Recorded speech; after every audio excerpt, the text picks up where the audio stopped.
ทักทายสบายดีพี่น้องมื้อนี้พี่น้องมายามนะยิ้มใส่กล้องในอีละลูกสาวมายามได้มั้ย กินหน้าในกล้องแดงนี่ ยังนุ่มๆน้อยๆพี่น้องเอ้ยอมเฮียนเราเพิ่นมาเวเนาะ มาเด้อมาเด้อ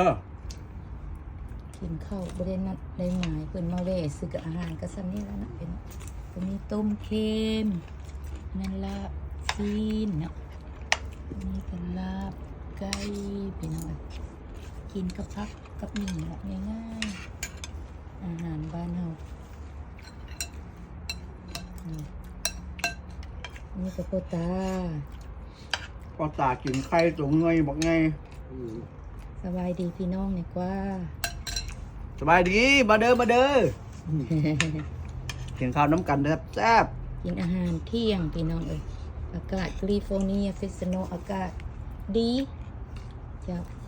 แดดต้องอ่องอยู่เด้อเหมือนพี่น้องเฮาอยู่ทางบางรัฐก็ยังมีสโนว์อยู่เนาะพี่น้องเนาะพี่น้องทางประเทศลาวประเทศไทยอากาศจะดีเนาะจะคือสิบหนาวแล้วเดือนสองกับใกล้จะเม็ดอะไรเด้เดือนสองพี่น้อง21ประมาณนี้ ยังจะ70,000นึง วันเวลาก็เคลื่อนไปเรื่อยๆ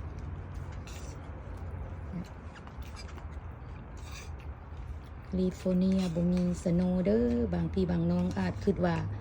United States อเมริกาจะมีสโนว์ตกเนาะ แดดจนฮ้อน มีบาง มื้อแดดร้อน เาะพี่น้องทางเขตเหนือเพิ่นขึ้นไปเพิ่นก็มี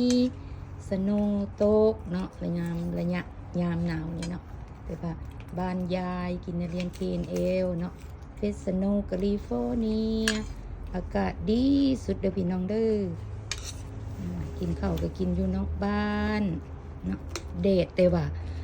ตอนเช้าๆก็ยังรู้สึกว่าหนาวเล็กน้อยเนาะแล้วก็กลางคืนก็เย็นอยู่ก็ธรรมดาเข้าบ้านเข้าซองเนาะเจ้าห่มผ้าห่มพรแล้วก็อบก็อุ่นประมาณนั้นแหละพี่น้องกัน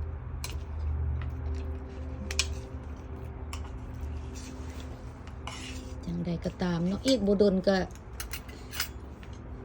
หมดแหละหนาวเนี่ยสำหรับแคลิฟอร์เนียเนาะเจ้าเดือน3เข้ามาแล้วก็เดี๋ยวนี้ก็เริ่มปลูกเริ่มฝังแล้วเด้พี่น้องกันประมาณนั้นรายงานในพี่น้องเราฟังเด้อทักทายสบายดีเบิดทุกคนพี่น้องเฮาสร้างคลิปของให้ปังเนาะเจ้าเลิฟหักกดเบิดทุกคนเด้อขอบใจในไลน์ที่เบิ่งคลิปให้ยายเนาะสุขกายสบายใหญ่พบกับยายได้ใหม่เด้อคลิปหน้าเนาะขอบใจหลายๆบ๊ายบาย